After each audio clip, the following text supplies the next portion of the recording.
Good evening. Thank you. In accordance with the provisions of the Open Public Meetings Act, NJSA 1046, place 1975 C231S1, amended 2006, C70S2, the Asbury Park Board of Education has provided adequate notice of this meeting by sending a notice of the time, date, location, and to the extent known, the agenda of this meeting to the Asbury Park Press, the New Coaster, on January 3rd, 2020 by email. Copies of this notice have also been placed at the Administration Building, Bulletin Board, District Schools, Asbury Park Municipal Building, Asbury Park Police Department, and filed with the City Clerk on January 3rd, 2020. Our mission statement is that the Asbury Park School District will provide all students with a comprehensive and progressive education where everyone possesses the skills and character to succeed in a diverse, evolving global society. Mr. Hastings, roll call, please. Cynthia? Here. Mr. Grillo? Ms. Jones? Mr. LaRocca? Here. Mrs. Linsky? Here. Mr. Pinckney? Mr. Saunders? Ms. Breach? Here. Ms. Alves Anderson? Here.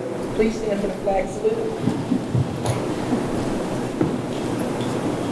I pledge allegiance to the flag of the United States of America, and to the republic for which it stands, one nation, under God, indivisible, with liberty and justice for all.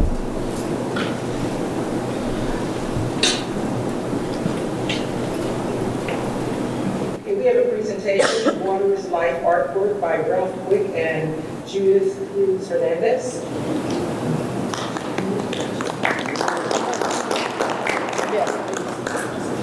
Prior to them speaking, I would just like to lend a little context to what the presentation is all about.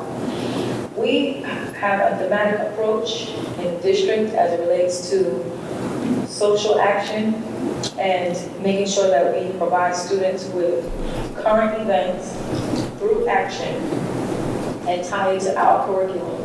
A couple of years ago, through our understanding and unfolding of the national crisis around water in the United States. At that particular time, it was in Flint, Michigan. Our students became very concerned. We also had students, as you know, that went to Ghana, and there some of the students had an opportunity to see the impact that water has when it's polluted in its environment, thanks to, at that time, Vice President Etienne, through her uniting us with the Haiti partners. We also had some conversations there about the impact of water in a community. And so our students became very passionate about studying that and going deeper. One of our supervisors of curriculum and instruction, Janice Kropowski, took the lead on with that. And so our students created water filtration systems in the after-school program and became just really, really energized and invigorated around the impact that water has on individuals and our right as humans to have clean water. As a result of that and that passion, that theme, along with music to our ears, continues to provide students with very relevant information and social action around that current issue, because although we don't talk about it as much, it's still very important and a piece of information that our students continue to follow.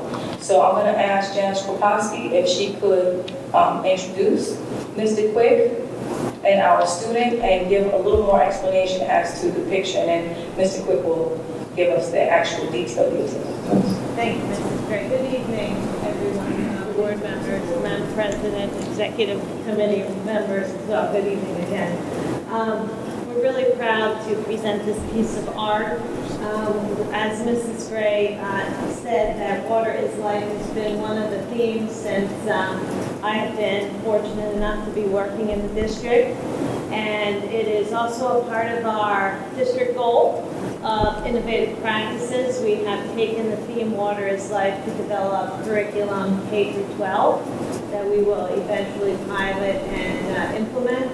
And Mr. Quick is the high school art teacher who, on demand, will do whatever is necessary to help his students achieve through the visual arts and practically apply what they know. So we invited him and his student Judith Cruz Hernandez, who is the artist of the piece, to talk a little bit about how it came to be. Hello. My students were tasked with creating a logo or some type of design that would reflect Water for Life. And at the Asbury Park High School, we have some amazing artists. So I'm trying to find different contests, different things, either district-wide or outside the district, that the kids can really show off their talent.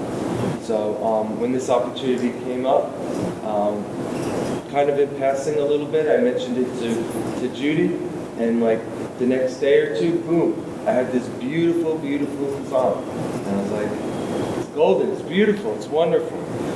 And she hit all the themes that really reflect Water is for Life. And Judy will tell us a little bit about it.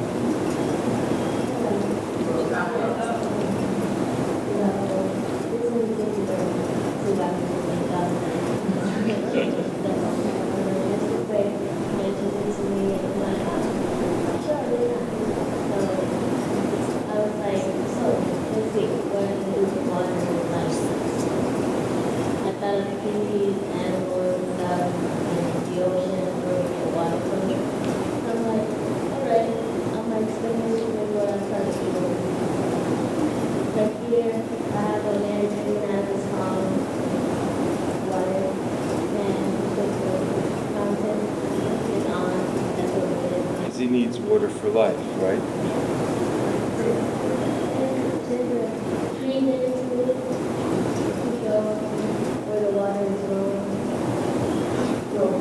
It's beautiful. Would you mind? Oh, absolutely. It's right there. Absolutely beautiful. If you look a bit bigger, you will see light, trees, all the things of nature in the world that need water for life. It's really, she just hit the mark so wonderful.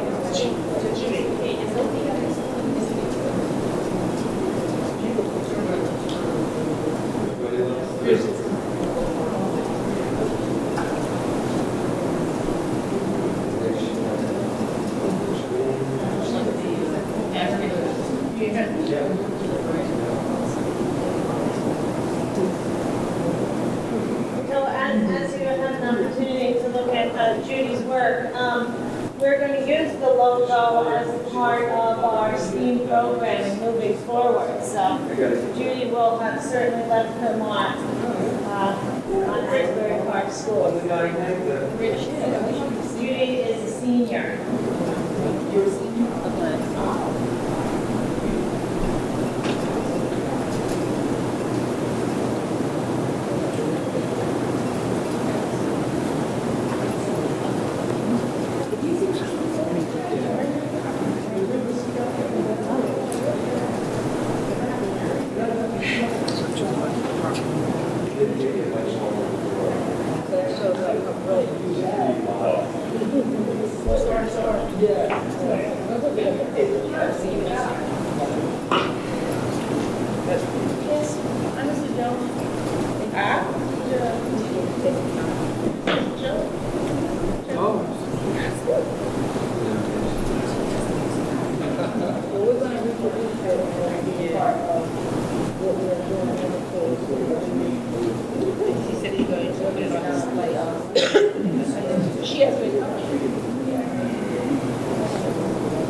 Okay, we're going to leave it on display so that the rest of the committee can take a look at it if you haven't seen it.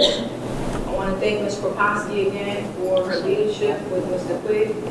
And Ms. Debbie Sylvia, thank you so much for working so closely with that team to make sure that we have such a wonderful piece of artwork that's come out. This is the synergy between our science, our technology, and engineering, as well as the arts. So really great job. Thank you very much. Thank you for having us. She also has a copy that she colored.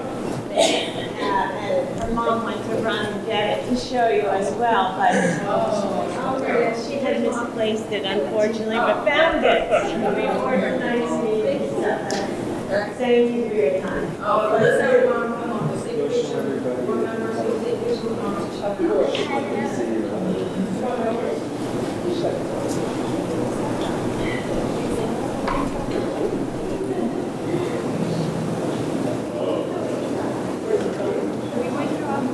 Take pictures.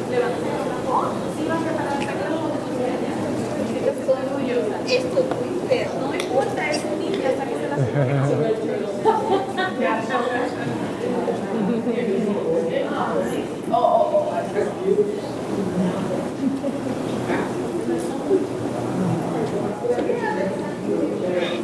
Mr. Quick.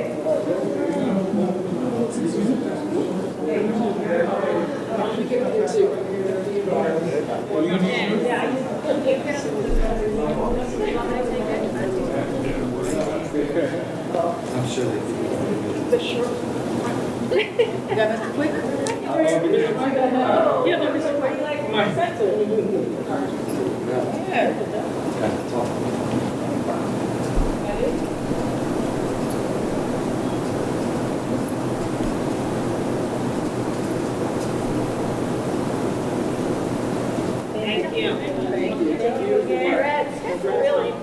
Thank you. Are you going to? We're gonna frame it. Yeah, no, but I like to do disobedience to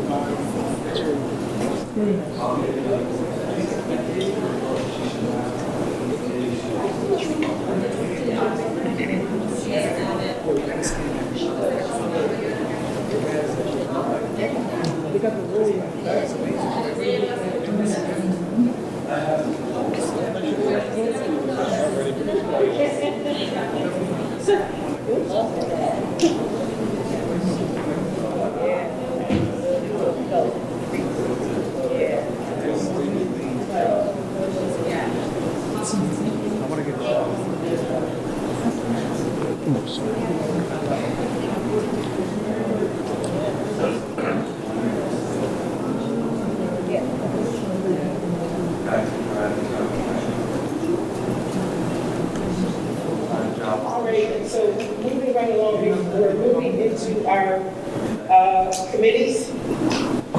Okay, before you begin to report out, I just wanted to bring your attention to the board retreat that I had spoke to you about during reorg. I know that I have two members that are interested in having a retreat on the weekend.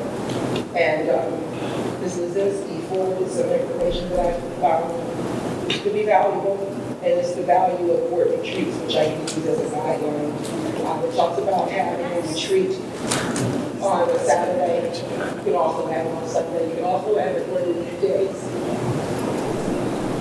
Just give me a second. Again, thank you very, very much for coming this evening, and congratulations to you.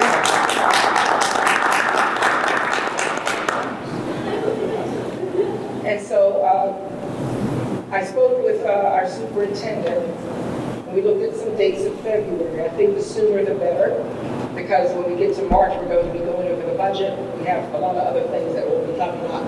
So the sooner the better that we can meet. I spoke to Mr. Hastings, asked if he could contact our New Jersey School Board representative, Ms. Weinkauf, who is not available until March. So we do have her scheduled to come in for some professional development for the board, but this retreat needs to take place next month. So we're looking at the date, the 23rd of February, which is a Sunday. Most times the retreats take anywhere from 3 to 6 hours. I'm looking at 3 hours. You can have it in the evening if you want, but then it would be from 7 to 9. Yeah. So Sunday would be nice. We could, plan it. We could go over some of the topics. The information that Ms. Lazinski provided, it has a few suggestions regarding topics for the retreat: roles and responsibilities, district goal setting, superintendent eval, improving communication skills, conflict resolution, board operating procedures, trust and teamwork, board self-eval, managing effective meetings, and policy overview. Didn't you mention last month communication? Wasn't that what you? Yeah, I mentioned that in here. So I'm thinking that that might be something that we should address, the communications. That's a suggestion from me. I'm not sure what Madam Vice President would be interested in, but we can, go over some things. I'll send you all an email, I think tomorrow. Of all these topics, we should maybe pick out more live across the board, because that's a lot to go over in a 3-hour period. So maybe, Madam President, you could send something out to the board, the secretary, as far as getting input of which ones you feel is the most important to talk about. Well, communication is number one. Definitely communication. Okay, so I'll send out, I'll have board secretary send out an email to you. And everybody's available on the 23rd? You know, have a time frame, just It would be afternoon, so we could go from 1 to 3. or tentatively 1 to 3 or? Yeah, because we still have a couple other members that are missing, so, but it's going to be afternoon, after the noon hour. Okay. Yeah, exactly. Okay, so we have that. Any questions regarding the board retreat? All right, thank you for your time. And now, Mr. LaRocca, I always go to you first. Because my eyes go straight to you. So are you ready to report out on the committee chairs for finance? Yeah. Thank you. The Finance Committee did meet. We started by kind of revisiting where we are with the S2 bill and the impact. I think it's critical for the board to realize that the approximate 9 million or so in local share that we're short of, and we have to work toward providing that we tell the administration we're committed to that, and under the current timeline, that's going to mean 1.5 million to 2 million contribution to the budget over the next 5 years, if that's the timeline that remains. The flip side is we're now at 21 million more that we're going to lose in terms of adjusted aid. So for the next few years, in the short term, if we can increase local share, that gives some flexibility to the district in addressing that 21 million. A couple of issues outstanding on S2 that are things that are fluid as we're going along. Those are the things we kind of know right now. We certainly know with regard to local share what we're going to have to do.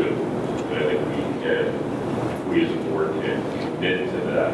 We know that increase is going to occur.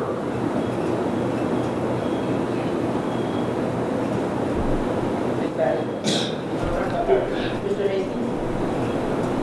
Well, as Mr. LaRocca stated, the S2 bill impacted our adjustment aid, which is a loss of approximately $24 million over the course of 6 to 7 years. So those are the funds we'll be losing year to year until that number gets to zero.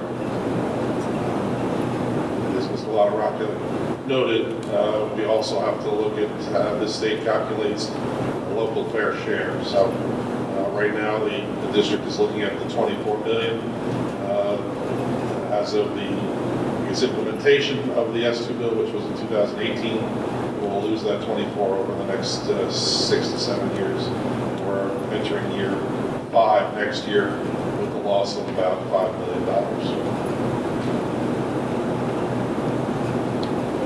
But we started addressing adjustment. That's why I went to 21. Didn't we? Yes, well, Did we in do 3 last 2018, year? 2018, we're at about 24 million adjusted aid.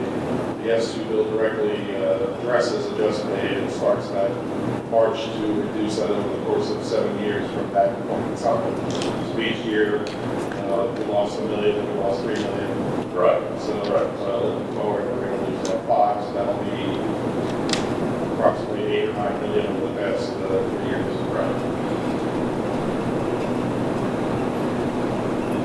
We're also got a contact from the city mayor, and there's an interest in, they have an interest in investigating the purchase of the maintenance building to the city. The firehouse is condemned. In a general sense, that site would work. I guess there's some regulations on where within the town the firehouse has to be centrally located. So that's all they've got at this point, but would like to go to the next step and discuss with the administration the feasibility of doing that moving forward.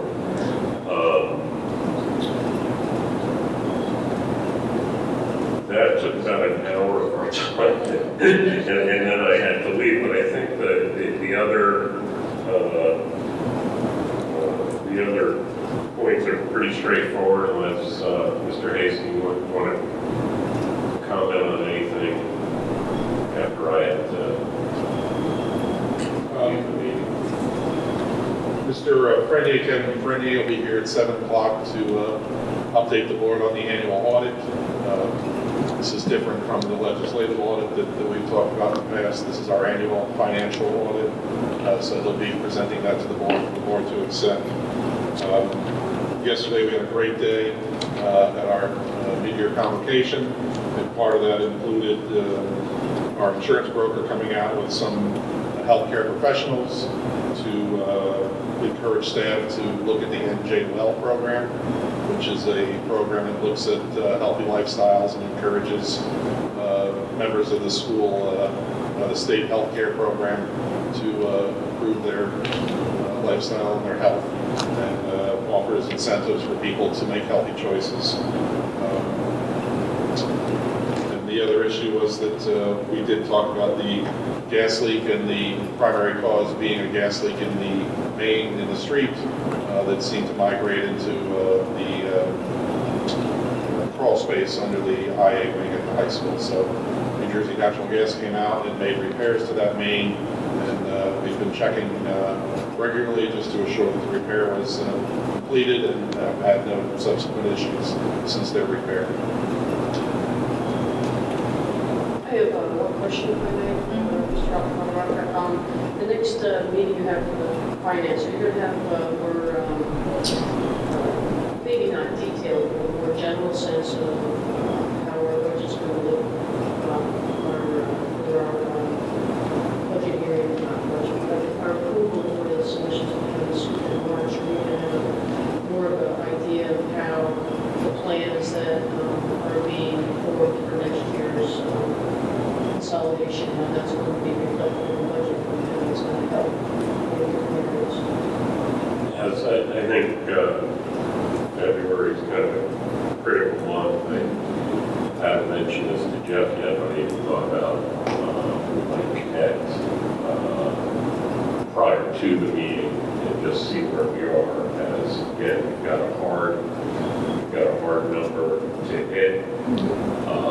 We have to make a commitment about what we'll share, and then see. As you mentioned, the biggest cost savings, I assume, will be the consolidation and restructuring that will occur in many places. You okay with that? We'll connect. Absolutely. Does that conclude your report? Are there any other questions for Chair of Finance? Policy, Ms. Lozinski? Yes, we went over, Your microphone, please. the business office went over all all the policies that we need for our QSAC review. And Ms. Asbury went back and just went back to all the policies to make sure we adopted and then the second reading, et cetera. And there was a group that's on the agenda that was not adopted a second time. So that we have to have the first reading and second reading for QSAC in, this is going to be in March. March. And then we just have a second reading of the student representative of the board. And also during our policy, we discussed the facilities use. It was a last board meeting. We had kind of a discussion about how do we classify organizations? What are the criteria we're going to have? So we had some discussion about that. And before the meeting, I compared the policy to the regulation, and they don't jive. The policy doesn't mention class at all. It mentions priority based on something like the priority of the use. The school district gets first use, and the city or the teachers, they have something they're going to do, and then it goes down. There's like 5 different groups. Doesn't say anything mention about class, and it doesn't mention about any in lieu of payment. And there's no real definition about what the criteria is for each priority. So that's something I think we can come because similar to what happened in September and October is we have one group that's well known in the community, been around for probably decades, and we charge them janitorial fees of $1,600. They are 501c3. That same meeting, we talked about another organization that wanted to be made. I found out they are a 501c3. We also asked how do they serve our community. We wanted to ask questions about that. And in October, the group comes and wants to waive fees of $3,600, and we don't. We give them a waiver, but we don't ask the same questions. So I think we want to be fair in our process because we do have money issues. We want to make sure that everybody's treated fairly and that we do have some guidance. Because we want the administration to be able to without us getting involved unless it's absolutely necessary. And that would only be if we're going to waive fees. So, Isn't that all on the application? we're talking about the policy guides everything we do, and the policy doesn't match the regulation. The regulation goes into other definitions that are included in the policy, so we should go. There's also insurance. There's a bit about insurance that doesn't jive with the regulation. Other things, so we should look into it a little bit more and with the administration's input and some wording and try to come up with something a little more concrete. Because it seems like we always have a problem with it. People don't want to Mr. Jones, we need to hear you. I'm sorry. I just said the application, they're all trying not to have to pay anything, and what we have to have regulations, which we do. But if we don't have application, it should eliminate. So then I'm just going to ask board counsel.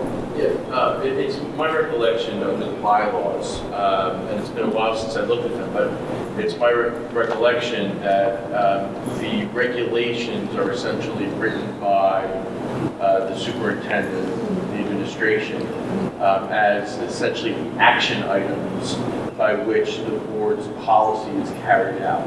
So to the extent that something in the regulation may not match the policy, it would be the superintendent or the administration that would have to change the regulation to match the policy. Now, if there's a policy change, again, it's up to the administration to craft something by way of regulation that essentially executes the policy that the board put forward. So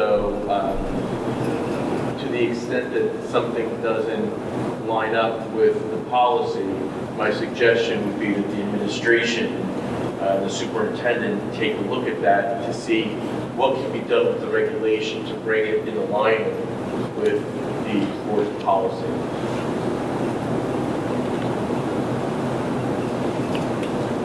Any other comments, questions? One other thing we mentioned is that in Leader magazine, Leader School Board Leader, there was an article, told everybody about volunteers.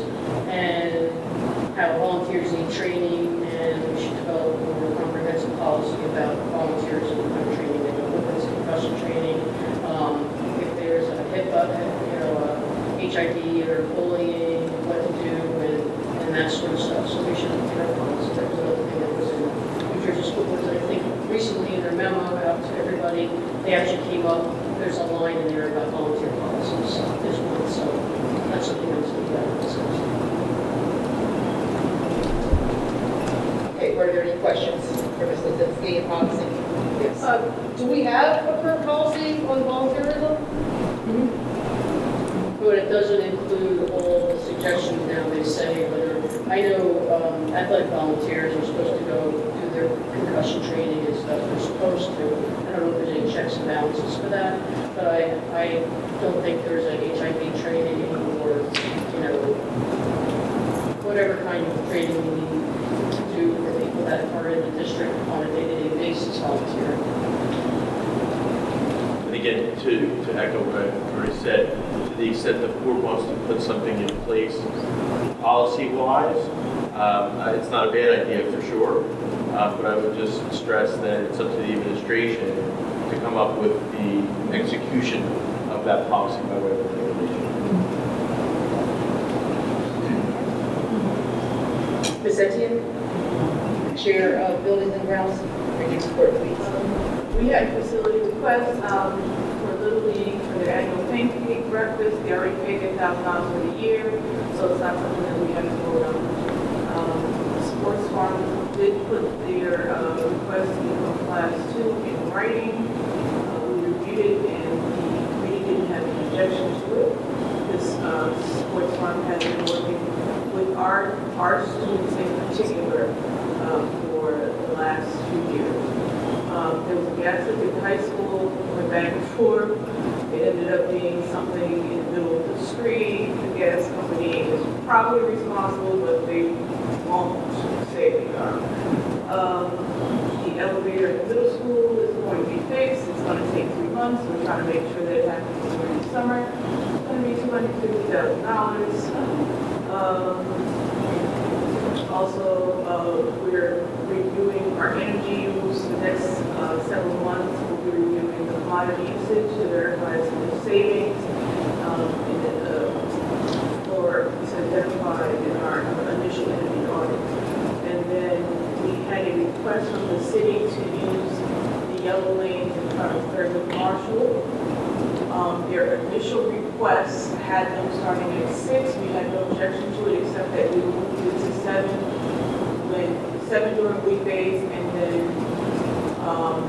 weekends they're open to park there. Thanks. Any questions? I have a question about parking. I think we're going to strike it. Parking places and everything are going to put signs up that you have to pay at your site. Is it going to be metered parking, or is it just going to? I think right now it's going to be free open parking. And I don't know if they're going to change the yellow per se, but they might put up, we asked that they put up signage to indicate when the parking was created. I have another question. With the Little League and the pancake breakfast, when you had the powwow for your committee, did the Little League say, or their history is that they use the field, was it just for field usage, or was it any usage they would during the year that you found in another field? It just covered facilities, so it was field and other places. Was it the other conversation we had in policy was that the $1,000 usage for the organization that you had a conversation with, you understand their history, what they're going to use the field for, you know that during a certain season, they're going to either use the baseball field and then a couple of the gymnasium or third of Marshall for practice when it's inclement weather, they're going to do pancake breakfast. AYF and Pop Warner, what's this different same, but they use the field during certain times and stuff. Is that a consistency? My concern is that if an organization waives facility fees without putting in what their expected use is going to be, it could be like a blanket open, we can use it whenever it's available sort of thing. I know we had some discussion with Little League because when we opened the fields for the public, it was was thought that maybe they would have priority over using it, although they would have a certain season, and then after the season, they could use it, but they were told that that's not the case, and it was provision for the use of a certain time frame. So that's my question, if, for example, you have an organization that wants to waive all their fees, did you get a yearly usage? What the usage is going to be, so we know what the facility use amount is going to be in the week.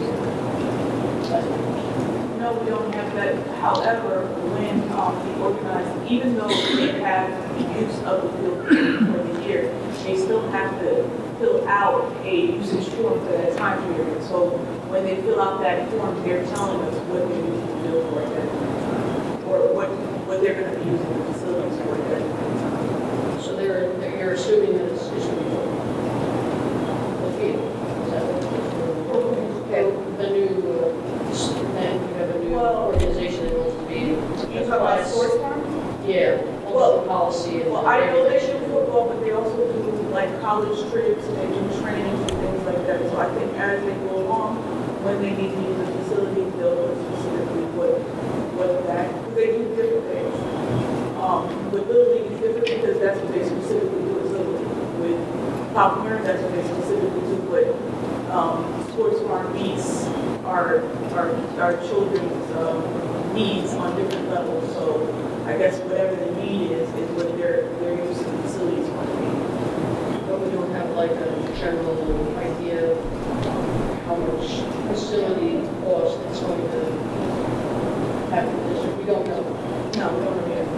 So you're recommending that the fees are waived without knowing what their district If I may, my only concern with this is if we're, I don't want to treat any organization differently than we treat any others, and to the extent that other organizations are not required to essentially provide, the spectrum of usage or anticipated amount of usage, I wouldn't want to, I just caution you, the board, about, potentially digging deeper into one organization as opposed to others. I think if it's an across-the-board review, then that's not an issue, but I just caution everyone. But that's what I'm saying. There was an organization came up to us in September, and we did question all this stuff, and they had what they were going to use it for, and we had questions about it, and I guess Mrs. Office would go back and ask. That's what I'm saying, is that when we do this, we should be fair. And that's what I was saying, if we compare the policy to our regulation, they don't jump. So that was my concern, that we all look at this stuff so that we come up with something that is fair, and then really the business office will take care, the administration takes care of it. We don't have to get involved in it. Yeah, my only issue is that it be a uniform application, whatever the process is, uniform across the board. Yeah, agreed. Okay. Ms. Lozinski, I'm going to allow this speech. No, that was the only question I had. When we do our waivers for everything, and the groups that pay $1,000, and they're specific of what they're going to use each thing for.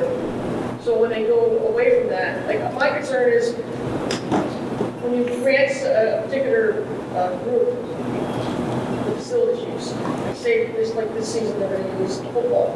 So is that going to open us up to any other school for any other? I mean, it's kind of broad, and that's what I'd be afraid of, like just making a broad use of facilities that you pay $1,000, and as long as you put in your use facilities waiver, you're going to get that fee waived because you already paid the $1,000. That's like, it just seems like we just need to move, like you said, policy and regulation. Needs to move a little bit more in tune. I think all the applications have to be together. Right, yeah. Little League does theirs, and AYF or Popular used to do, everybody does these. They're specific with dates and times, aren't they, on the application? I know the Little League and Pop Warner, they always had, they had their schedule. So what I'm going to do is ask the superintendent, as board council has said, to have the superintendent look over the policy and the regulations, okay? And then so that we can move on with the rest of our reports, right? Yeah, and the superintendent should just review the policy and make sure that it's aligned to the regulation. Was there anything else, Ms. Etienne? No. Okay, thank you. Mr. Ruiz, would you please report out on curriculum instruction? Thank you. Before Mr. Ruiz reports out, I'd just like for you to know an adjustment on the agenda, please, as it relates to his portion of the agenda. On page B8, item number 26, that's being stricken from the agenda. 26. Page B8, item number 26 is being removed from the agenda.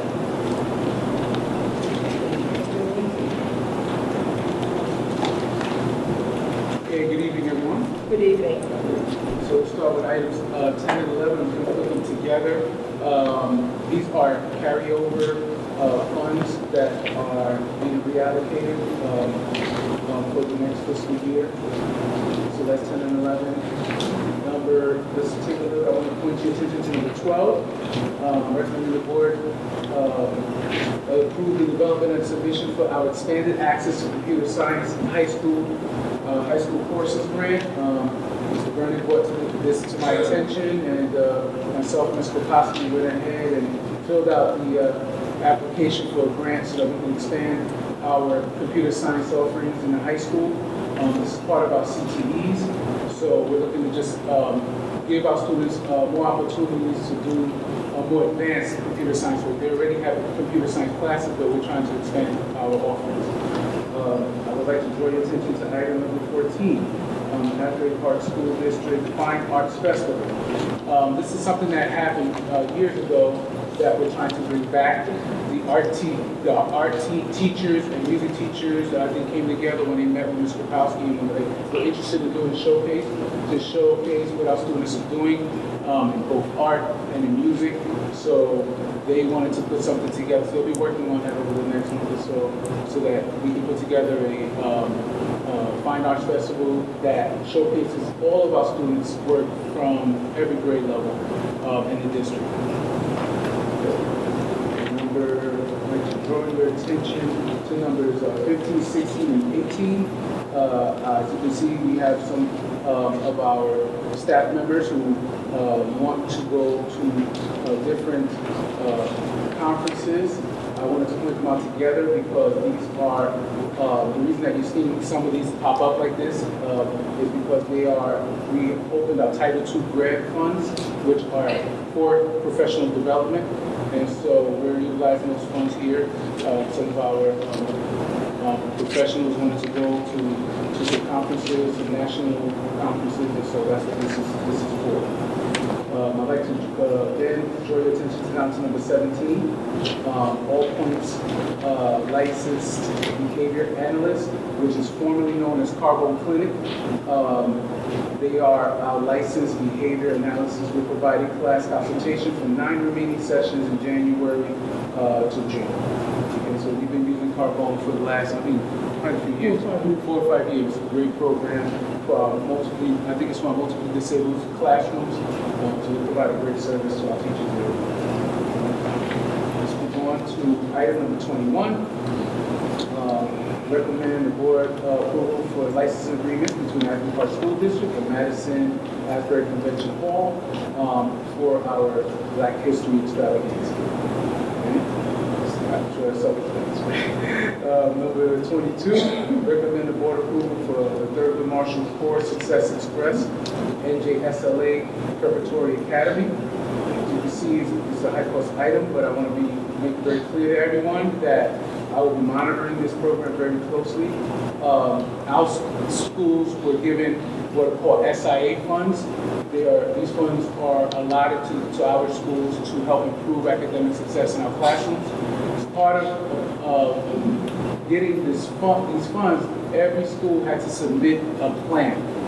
And part of that plan, every school individually submitted a plan, and Thurgood Marshall felt like this was the plan that would work for them. I have been in contact with Ms. Thea Jackson as a principal, and in talking to her, and just making sure that we understand what we're asking here. It's a lot of money for a Saturday program. I want to make sure it's populated. And I also want to make sure that the teachers that are working have students to work with. So to that end, I'm going to make sure that as long as we have the kids, then we'll have the teachers. Otherwise, I'm going to cut the program down if it's not being attended. So I just want to make sure. Yes. Questions? I just wanted to add, as part of the SIA, as part of the title monies that we get, in order to provide academic support for our schools. This is targeted support. We are a comprehensive Thurgood Marshall Elementary School. These funds are part of the SIA, the School Improvement Grant that they wrote, which we had to submit to the state, which was reviewed by myself, as well as one of the DOE members in support Radish. Part of that was to provide academic interventions for our students, and the monies had to be allocated in the areas of language arts and mathematics. Part of Ms.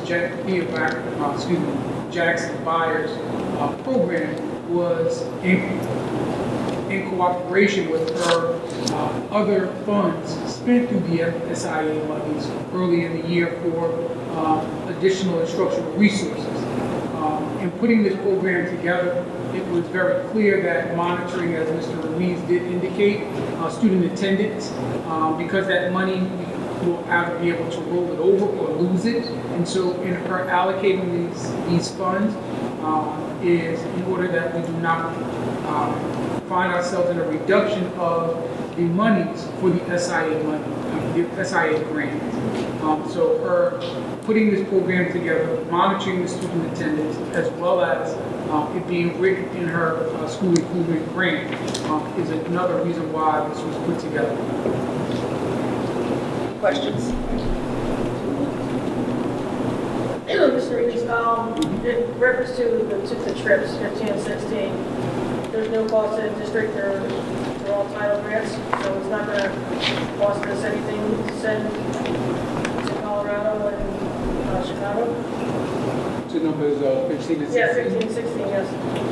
Yeah, the cost that you see there are the cost of the trip, the conferences. Right, but there's Is no cost. that a grant fund? Right, that's what, Yes. nothing to us. Title II. Yes, Title II grant funding. Excellent. Yes. Any other thing I wanted to comment on number 14? Yes. Thank you for bringing that back. It's been several years. I think when I was back at least 8 years, maybe. At least, it's been a long time. We used to go down to Convention Hall, and I know a lot of the students have been asking about it, so the parents. So I applaud this coming back into the district. I know it's going to be, it's going to be at the high school, so we want to move up, spending any money to rent the facility. So good job on that. Thank you. Thank you. Any other questions? I have a question. Kenneth, I'm just going to ask you a question because we're in the workshop. Kenneth, wait when we go back to Sure, I'll ask the questions when if you wish, Mom, just so I can analyze workshop. questions on your agenda. All right, thank you.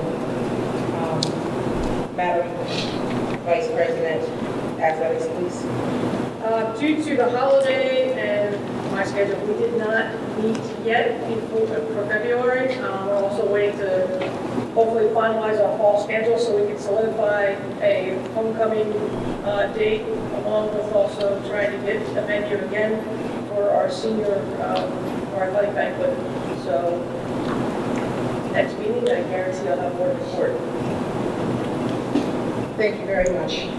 Were there any questions? All right, so now we're going to move into public participation in accordance with Board Policy 0167. Do we make a motion to close the workshop or No, I'm still in the workshop. We have a public participation workshop. So if there are anyone who would like to come to the podium, you have 3 minutes, your name, address. Okay, so now it's closed. And now a review of regular meeting agenda items, Madam Superintendent.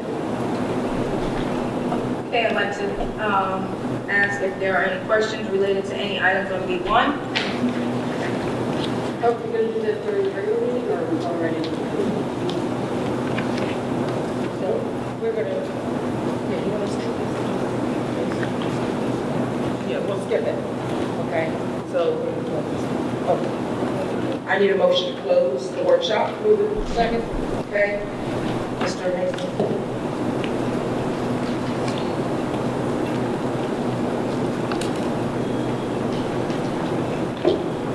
Ms. Lozinski, Yes. Ms. Breach, Yes. Ms. Etienne, Yes. Mr. Grillo, Yes. Ms. Jones, Yes. Mr. LaRocca, No. Mr. Pinckney, Mr. Saunders, Yes. Ms. Alexander. Yes.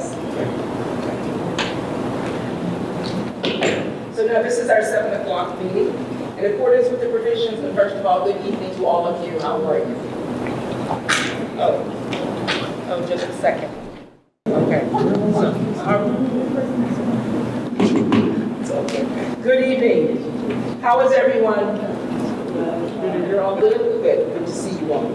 In accordance with the provisions of the Open Public Meetings Act, NJSA 1046, place 1975 C231 S1, amended 2006 C70 S2, the Asbury Park Board of Education has provided adequate notice of this meeting by sending a notice of the time, date, location, and to the extent known, the agenda of this meeting to the Asbury Park Press, the New Coaster, on January 3rd by email. Copies of this notice have also been placed at the Administration Building Bulletin Board, District Schools, Asbury Park Peninsula Building, Asbury Park Police Department, and filed with the City Clerk on January 3rd, 2020. Our mission statement: Asbury Park School District will provide all students with a comprehensive and progressive education where everyone possesses the skills and character to succeed in a diverse, evolving global society. Mr. Hastings, roll call, please. Ms. Etienne, Here. Mr. Grillo, Here. Ms. Jones, Here. Mr. LaRocca, Ms. Lozinski, Here. Mr. Pinckney, Mr. Saunders, Ms. Breach, Here. Ms. Alexander. Here. Please stand for the flag. I pledge allegiance to the flag of the United States of America and to the republic for which it stands, one nation, under God, indivisible, with liberty and justice for all. Madam Superintendent, we have a presentation. Yes, we do. Tonight, our presentation will be by Kevin Frenia of Holman, Frenia and Allison for our audit review from 2019 to 2020. Thank you. I'd just like to note that's for the fiscal year ending June 30th, 2019. Good evening. Good evening. I'm Kevin Frenier, partner with Holman, Frenier and Allison. We recently completed your 2019 audit report. It's been distributed, it's been filed with the state of New Jersey. Do any of you have a copy of it with you tonight? Sorry? Do you have a copy with you tonight? Well, it was emails and uploaded to their shared drives. Okay. What I'm going to do tonight, obviously I'd love for you to go through and read the entire document, but I don't think that's very practical. So first off, I want to thank Mr. Hastings and his staff. They did a very nice job. It's easy to work with. Everything is ready for us and well prepared, so I want to thank you for that. We basically file 2 audit reports. We file a comprehensive annual financial report, which is your financial report, and we add a couple things to that. And we also file a separate report, which is the auditor's management report, which is our report to you. And what we add to your CAFR, and I'll give you some page numbers if you want to take a look later, is page 11. So you do your financial report, we help you put it together. On page 11, we give you our auditor's opinion. And basically, we give you an opinion on 3 different things. We give you an opinion on internal controls. Are there checks and balances to monitor the financial statements, financial transactions as they go through the system? Compliance, we have an awful lot of compliance requirements for state, federal grants, payroll, all those types of requirements, and also GAAP, generally accepted accounting principles. And what that does is that means that you're preparing your financial statements on a generally accepted accounting basis, which makes your financial statements comparable to schools across New Jersey and schools across the country. And the opinion that you received is what's called an unmodified opinion. That's the best opinion that you can get. That means your internal controls were in place, your presentation was correct, and you were in compliance with rules and regulations. I know you're probably not going to read the whole report, but if you want to really get the gist of the report, it's on page 17. It's about 4 or 5 pages. And what's that's called? It's called the Management Discussion and Analysis. And it's prepared by your financial department. And what it is, it's a verbal overview of the finances. There's an awful lot of numbers in here. Some of them are very repetitive, but if you read the management discussion and analysis, it's going to give you an overview of what happened financially. It's going to talk about some things that were accomplished and goals and accomplishments. And it's also going to do a comparison between this year and last year. If there's increases, decreases, why things changed, they're described in here. So I would ask you to read the management discussion and analysis, about 3 or 4 pages, really give you a good overview of the financial transactions throughout the year. The one financial statement I would have you take a look at starts on page 95, and it goes through page 103. And what that is it's your budgetary comparative statement. And this is basically the main financial statement that you prepare your budget on. The first page talks about your revenues, it compares budget to actual and variances. And then the next 5 or 6 pages are your original appropriations budget, modified by transfers, and then actual and in this case, under expended appropriations. Sometimes I like to take a look at the transfers and see what's going on with them. We had an initial plan at the beginning of the year where we had our budget. If there's items that are transferred in or out, sometimes I ask what happened, what changed in the plan during the year. And that's also where you're going to find your fund balance. I know you've been hit with some state aid cuts, but the good news is this year is your fund balance stayed pretty much the same as it was last year. At the end of last year, we had $11.5 million in fund balance. We ended the year with $11,479,000, so we lost only about $43,000 in fund balance. We have $11,479. Sounds like a lot of money, and it is, but there's things that happen to that fund balance going forward. We have excess. We have fund balances designated for the 2019-2020 budget, which was about $5.6 million. We have excess surplus of almost $3 million. That excess surplus is above and beyond the 2% that the state allows you to keep. So that money is going to need to be utilized in the next budget that you do. Your 2021 budget, you'll need to utilize at least $3 million of that fund balance. We have $700,000 put away for capital reserve, for future capital projects, about $360,000 for maintenance reserve, unexpected maintenance projects that come up, and another $500,000 in emergency reserve. So all said and done, after we start out with $11.4 million in fund balance, by the time we get done with our reserves and our requirements going forward, we have about $1.2 million of unassigned fund balance, or basically free fund balance. That represents the 2% that the state allows you to keep. So $11 million is a lot of money, but really the free fund balance is only about $1.2 million, and that's the maximum that you're allowed to keep according to the state. Another area I'd like you to take a look at starts on page 187, and it's about 30 pages long, and you can just kind of peruse through there, especially as you're doing your budget. I think there's some good information in there. It's called the statistical section, and what it is the 10-year history of a lot of different things within the town, your revenues, your expenditures, demographic information, population information, enrollment information, net valuation taxable, how that's going up or down, the debt that you don't have any debt, but the debt that you would have, or the debt that's held by the township, and also what you're responsible for from the county side. So there's a lot of good information. It gives you a look back at where we were 10 years ago versus where we are today, and you can see what's increased or decreased. So I think that can be helpful while you're doing your budget. We also have to do what's called a single audit, and that's on page 221. And what that is it's called a single audit because years ago, all of the granting agencies used to send in auditors to have auditors here all the time. So what they've decided to do is they've decided to include the grant audits as part of the financial statement audit. So there's a formula that we have to go through. Large grants have to get looked at least every 3 years. There's a formula that we need to go through, and we pull out different grants and we audit those. And again, we look at internal controls and compliance and presentation. And again, you received a clean opinion on that, and those areas. And this year we had to look at the state aid cluster. We looked at preschool education, and we also looked at the school lunch program. So those are the grants that we audited this year. Next year we'll do some different ones depending on what the formula tells us. And then there's another report. It's called the Auditor's Management Report, and that's our report to you. And it basically gives you kind of an overview of what we do when we do an audit. The fact that we look at payroll and bids and pensions and invoices and that type of thing. And if there was any comments, that's where you would find them. I'm happy to report we didn't have any comments or recommendations this year. Things were in order. Obviously, there's some minor things that we find that we usually discuss with Mr. Hastings at an exit conference that we had last week, but nothing that rose to the area of having to make a recommendation within the report. I'd be glad to answer any questions now. If you've had a chance to go through after you've had a chance to go through the report, if there's any other questions, I can let me answer those. Yes.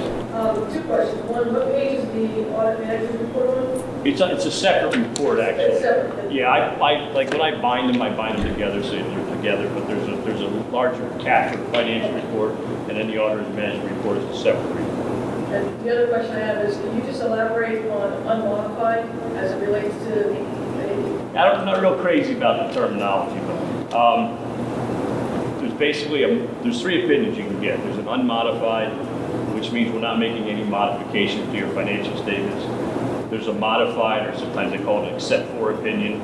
That means everything is okay with the exception of, or there's a disclaimer of an opinion, which would be, we can't give you an opinion on your financials because they're so bad.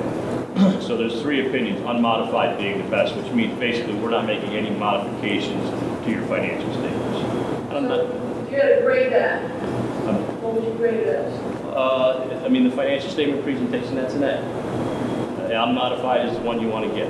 There's only three, and that's the one you want to get. The other two are both a problem. If there was something that we weren't able to audit, there was a section that didn't have records, we give you a modified opinion or an except for. We say everything was in order except with the exception of student activities. Thank you. Any other questions? I just had a comment about the fund balance and how much fund balance we have. I know a number of years ago, it's when the state changed the law, we can't hold on to some money. I was wondering with the districts that are getting their budgets cut so drastically, if there may be some consideration, maybe legislators can make this consideration or suggestion that the states, the districts can hold a little bit more so that they can use it a little bit at the end instead of a dramatic $5 billion cut or $6 billion cut. If it'll cushion it so that if you're good at how you run your business and you save a little money, you can use it on the back end. I just think the 2% is a very low. that's very I mean, you look at the size of your budget versus what they actually allow you to keep. It's very Right. And that just changed, what, 6 years ago? Yeah, it's probably been longer than that now. Probably 8 or 10 years by now. Any other questions or comments? Mr. Navarrete? Following up on fund balance, I just want to confirm your comments, fund balance and using them for the next budget was as of June 2019, and we did use fund balance in the 1920 budget. So your number, we're down at the correct something like the $2 million. Abbreviated correctly, but generally the number that we use to fund the 2020 budget was about $5.5 million. Going forward to 2021, we only have about $3 million now available from fund balance to help us offset anything. Okay. Thank you very much. If there's something else that comes up after you've had a chance to, at least if you could read that letter for me, you can give it to Mr. Hastings, and I'll be glad to get you the answer. And again, thank you for allowing us to do the work. Appreciate it. Thank you very much. Thank you. Have a good evening. You want to turn this on?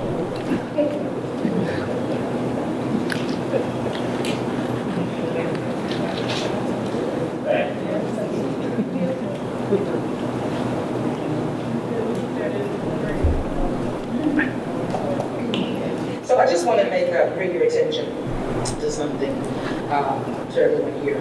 Just remember that this is our board meeting. I'm going to ask you to keep your conversations, at a minimum, safe and for after the meeting, please. We are being videotaped. Your phones should not be on them.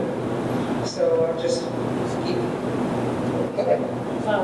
Yeah, put your phones on silent. Okay. So thank you very much. Excuse me, Madam President, can we give Mr. Hastings a compliment? Yes, certainly. Yeah. So why don't you? It's pretty amazing that he accomplishes what he accomplished. Well, that's why I call him the man. Thank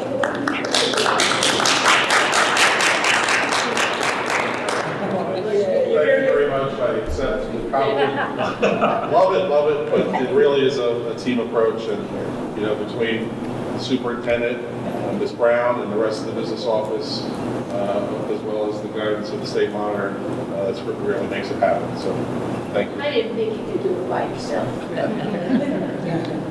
But we think you're awesome. So thank you to all of you. All right, moving along with our, thank you. Madam Superintendent. Good evening. I'd like to direct your attention to the data dashboard and just kind of go over a few things. I've been talking to you a lot about our declining enrollment, and so one of the things that we continue to do is monitor that on a regular basis. And so I'm pleased to say that although it's small, incremental, we're seeing an increase at all levels in the district. Pre-K, elementary, and secondary, I should say. As it relates to our attendance, while we've noted slight dips for the months of November and December, I'm pleased to say that along with enrollment, we monitor the attendance regularly, and we're seeing an increase in attendance from December 12th to January 21st in all buildings. If you note, the highest increases are at Obama School and at the high school. So obviously that brings me great joy to see, and we will continue to report that out. As Mr. Hastings stated, we had our mid-year convocation yesterday. I like to think of that as our Blue Bishop family meeting. It's an opportunity for us to come together and have time to talk about the state of our district, to recharge because we've come back from a break, but also it's an opportunity for us to have professional development that's very targeted and specific. We had a wonderful keynote speaker whose message ties into the direction when we talk about next level Asbury Park School District, specifically as it relates to the conversations around student achievement, outcomes, the strategies that we need to employ so that we know which tools we're going to use to lead to our plan, and all of that supported by rigor and relevance. So I was very excited and delighted to see how it was received by the entire staff. At our mid-year convocation, everyone, custodial engineers, secretaries, security officers, teachers, paraprofessionals, administrators, everyone is involved in that conversation. And what is particularly noteworthy is that our professional development was for us, by us. And so the majority of the PD that was offered were internal staff members providing professional development for their peers and colleagues. Also mentioned yesterday as it relates to our wellness program, very, very, very well attended. NJ Well was coordinated for us through HR and through the business office, and staff were able to take advantage of some really wonderful opportunities. I mean, they were on site, they had a full team present, they were taking all kinds of stats to support making sure that our staff that have carried our insurance had all kinds of wellness checks. The juice basin was there on site. It's one of the first offerings I've seen and heard of where the juice basin was there and actually with custom-made smoothies on site for people after having had their blood taken and their blood pressure monitored and all of those kinds of things. There were over 100 staff members participating in that initiative, and it was just really well done, well organized, and well received. That completes, and the last thing I would like to mention is our Black History Month extravaganza, as was reflected in the agenda. That event will be on the 26th at the Paramount Theater. An invitation obviously will be forwarded to you, but I just want to make sure that you're all aware that will be coming. That's our upcoming event. That completes my report for this evening. Thank you, Madam Superintendent. Are there any questions? Any question? Mr. Grilli? Madam Superintendent, I was just curious, I know that we were trying to strive to get to be the first school district in New Jersey to achieve at least 25% of staff screening. How close are we to that now after the wellness day? I actually spoke with the broker last night regarding participation. Also touched base with Ms. Buford in Human Resources regarding what she had reported. And it would appear that within the month, we will probably have enough folks to qualify that we have 25% enrollment in the program, and would therefore be the first school district in the state to achieve that. That's perfect. Just to add to that, we have a staff of 437. We had 108 people go through on yesterday, and some had already did it prior to yesterday, so we should have the 25%. So is that going to affect the costs or anything of insurance yet? Yes, so if we achieve 25% participation in the program, the district would receive a 1% discount in the premium for state health benefits, as well as healthier employees, which would be less claims, which would be better rates. Do we have a dollar amount for that? Like 1%? I just want to have that name. You want cents too? Dollars and cents. Dollars and cents. That's okay. No, we don't have that figure at this time. 1% sound. Any other questions? Okay, thank you. And now we have our monthly yield report. Good evening, everyone. Good evening. For the month of November to December, we had 10 HIV complaints. 3 were founded, and there were remedial measures that were put in place for those 3 founded kids. Next week on the board. Thank you. Just to note, there's nothing from the high school. That, As is customary, usually most of them come out of the middle school. It's just what it is. But yeah, the high school hasn't had any. Thank you. And now, public participation in accordance with Board Policy 0167. Should you have a comment, concern, please come to the podium. You have 3 minutes. Please state your name and address.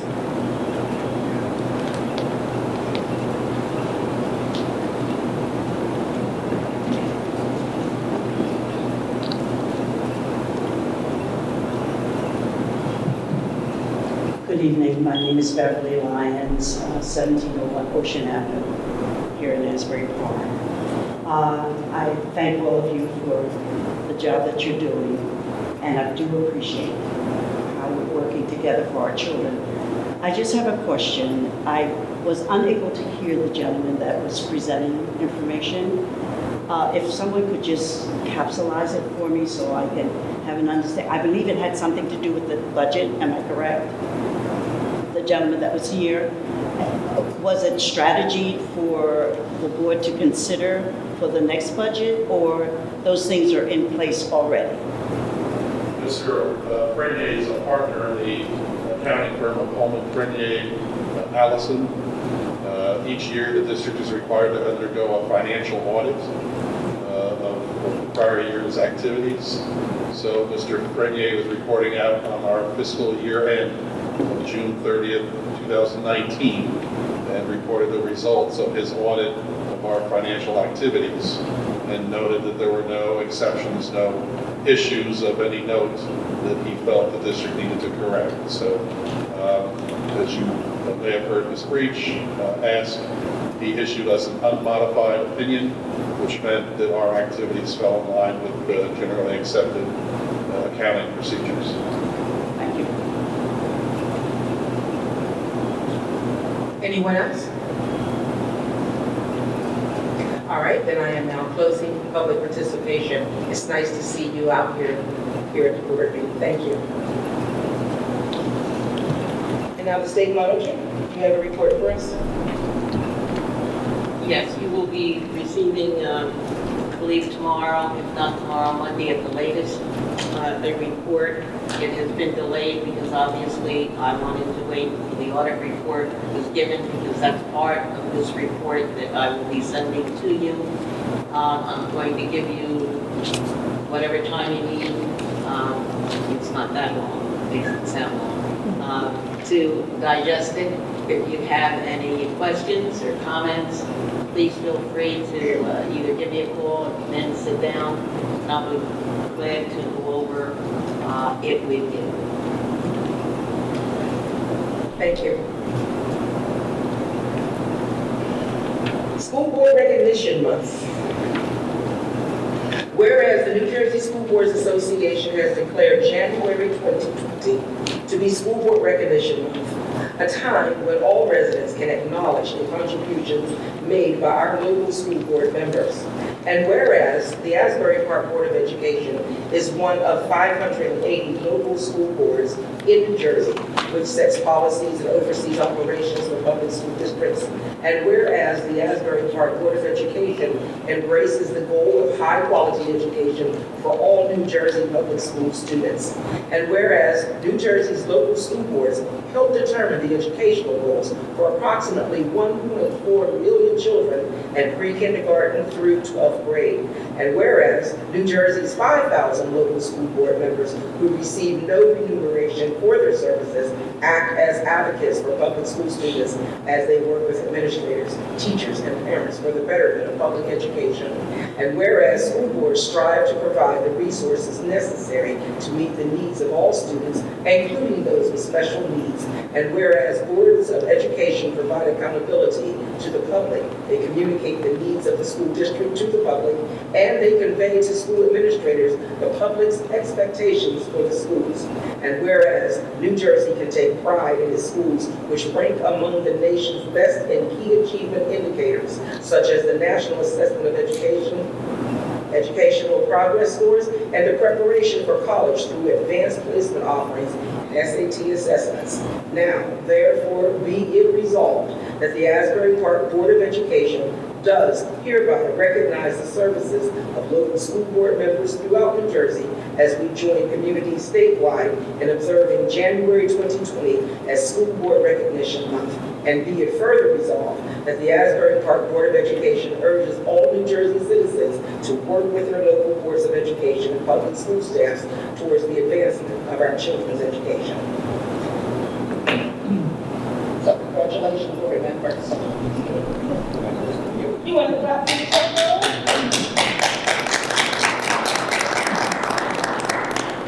I'll clap for you, Madam President.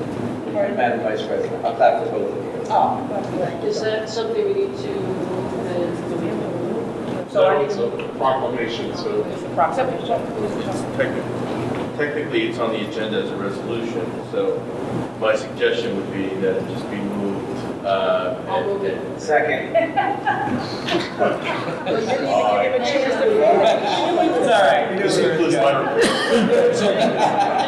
You're cutting shorter than pie crust. Okay. So, Mr. Hastings? Mrs. Zinsky? Yes. Mr. Grillo? Yes. Ms. Etienne? Yes. Mrs. Jones? Yes. Mr. LaRocca? Yes. Mr. Pinckney? Mr. Saunders? Yes. Mr. Creech? Yes. And Ms. Alexander? Yes. Thank you. Mr. Hastings, acceptance of minutes, please. Just have a motion to accept the minutes on A2 and 3, 12A through E. Motion? Second. Question? Mr. Hastings? Mrs. Jones? Yes. Mr. Grillo? Yes. Ms. Etienne? Yes. Mr. LaRocca? Yes. Mrs. Zinsky? Yes. Mr. Saunders? Yes. Ms. Breach? Yes. Ms. Alexander? Yes. Can I have a motion for the calendar on page 3, number 13? Second. Question? Mr. Hastings? Mrs. Zinsky? Yes. Ms. Breach? Yes. Ms. Etienne? Yes. Mr. Grillo? Yes. Ms. Jones? Yes. Mr. LaRocca? Yes. Mr. Saunders? Ms. Alexander? Yes. Thank you. Madam Superintendent, would you like to ask for the consent agenda? Actually, it's not good. That is. Yeah. Good evening, board members. There's also one detail I want to make mention of. On the record, we have 2 students that, as we speak, are in the air flying to Ohio as they are competing for a full ride to Ohio State University. They happen to be L students, and last year, the student that will be finishing up this year is also an L student after having received a 4-year scholarship. So we're extremely excited, delighted, fingers crossed. What's an L student? English learner. Oh.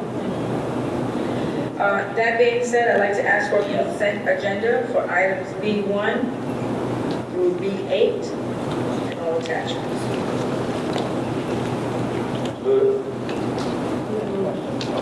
Okay, no question? Second. Mr. Grillo moved and Mrs. Zinsky seconded. No, I second. She has a question. If she didn't give us a chance to jump in the head. So we have a school second. Madam Vice President. Okay, so now question. Yes, I have a couple of questions. On B5, number 10, the carryover funds, any discussion about the reason for the amounts that are carried over? Altogether, it's quite a large amount.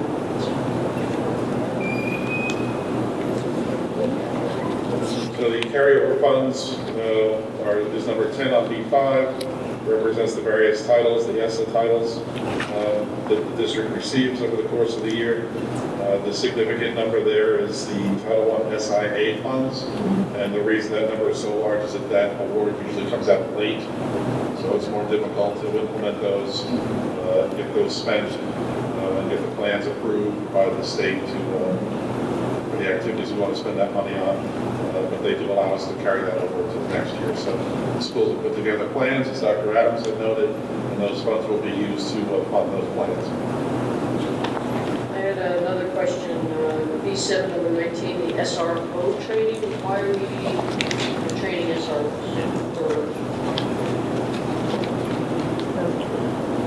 That's a mandated training, and it comes to us at no cost to the district. Isn't that something the city would facilitate since they're city employees? I don't understand the relationship there. It's an educational curriculum that they'll be implementing, and we are mandated to provide that and ensure that our SROs are attended. And because it comes at no cost to the district, we just want to make sure that it's been memorialized. It's just a memorialization, so the chief and the city, they know about this training and they know their officers are going? That's my question, because they are city employees.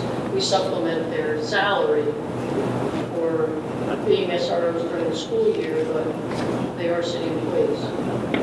So I'm not, to be honest, I'm not sure what the chief is aware of in terms of that piece of it. However, I will say that we know we are mandated to ensure that school resource officers attend this mandated training, and it comes to us at no cost to the district. No, I understand. I just wanted to make sure that the city's is in, the city knows about it.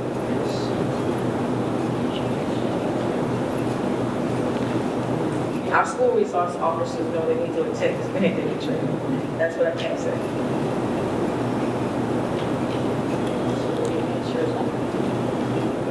The other question I had, B7, number 23, the Ready, Set, Grow pilot. It's a pilot, and I hope we got a discount on the cost. It's quite a large amount for a pilot. So I didn't know, are we the only school doing the pilot or others? This is a grant-funded program, so I want to emphasize this is a grant. The Ready, Set, Grow program is, it exists in a school in Newark that specifically has demonstrated the ability to advance student performance and achievement as it relates to our specific population, Black, male, and Hispanic male students. That tends to be the demographic there. That is our demographic here. And so that's why we're looking to implement that program. It's very layered and nuanced. Okay. If it is successful, is it going to cost more the second year? Or it's a pilot at this time, so we're just looking at the metrics that we glean from them, and we will make a decision moving forward. But it behooves us, as you see, in terms of the carryover funds that we have from grants, we want to make sure that we are very thoughtful about utilizing grant funds on programs where we've seen documentation that supports its success. One other question I had, B8 number 26, the bowling team at the middle school. Oh, that's been removed from the agenda. Any other questions? Any other questions from any other board members?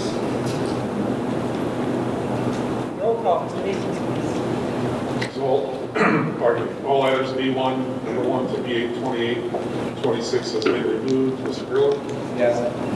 Ms. Breach? I'd like to abstain on B7, 19, and I just would like to make a comment on B4, 7A, the retirement. I can't say that. To the extent you were going to comment, I just wanted everyone in the world to hear it. No, I just wanted everyone in the world. B4, 7A, the retirement of Ms. Diana at the high school, 30 years in the district. That just says something no matter where you work at. But she has done a phenomenal job at the high school. She's not here, but I think, somewhere down the line, recognize her service for this district, which is phenomenal. That's what we'll record. So that will all record. I second that motion. Ms. Etienne? Yes. Ms. Jones? Yes. Mr. LaRocca? Yes.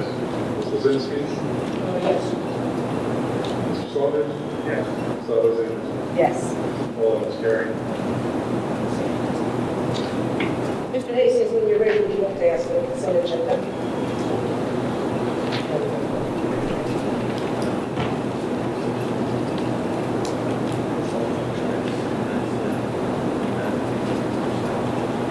Yes, we have a motion for all items C1 number 1 to C4 number 1.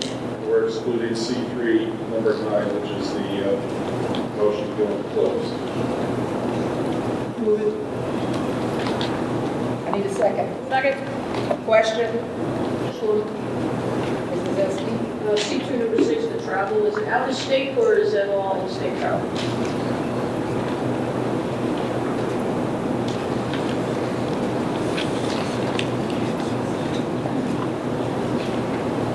Doesn't say, it says what the events are, but it says around, assuming I know. Yes, they're all in-state. Mr. Lozinski, if you look at C6, it's broken out by type, staff member, and location.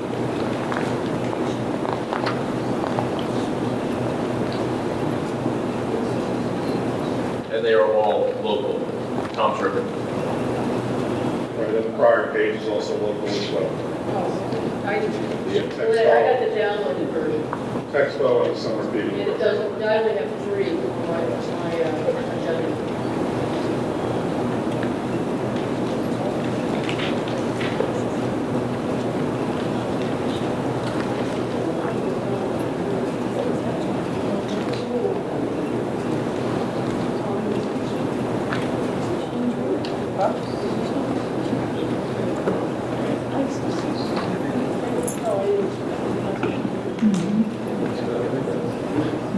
I just wanted to, I didn't get the second page, I just wanted to make sure they were in state, that's what we were.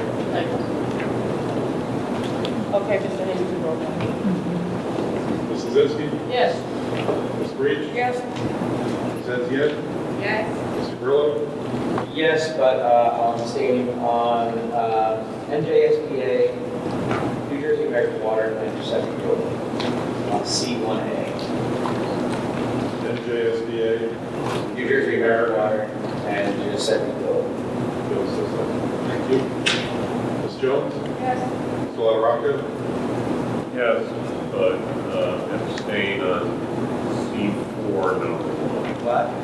Mr. LaRocca, just for purposes of your abstention, if you could just use your microphone, just to get on the record. Yes, with the exception of abstaining on C4 number 1. Thank you. Mr. Saunders? Yes, but I'm abstaining. Do you have your microphone on, Mr. Saunders, please? Yes, I'm staying for the temple. I don't see the one with, You're saying on bills and claims item? Yes. Thank you. And so, Yes. thank you. All that is carried. And thank you, Mr. Hastings. Motion to go into executive conference whereas the Open Public Meetings Act allows for the exclusion from discussion at the public portion of the meeting of certain businesses outlined below. And whereas the Asbury Park Board of Education wishes to discuss such matters made and will make such discussions public when a proper conclusion has been reached. Now therefore be it resolved that the January 23rd, 2020 at Asbury Park, New Jersey, for the purposes as outlined and described below, upon return, action may be taken for personnel and litigation and to receive attorney-client advice regarding those issues. It's anticipated that the executive session will last approximately 15 minutes. Just want to get that on the record. Thank you. Motion. I need a motion. Second. Any question? All in favor? Ms. Breach, what? Okay, any opposed? Thank you. Okay, let's go. Mr. Grillo? Yes. Ms. Jones? Here. Mr. LaRocca? Here. Ms. Lozinski? Here. Mr. Pinckney? Mr. Saunders? Here. Ms. Breach? Here. Ms. Alexander? Here. Need a motion to adjourn? Motion? Second. Okay, thank you. Don't forget, you'll get an email from me regarding the board retreat. Thank you.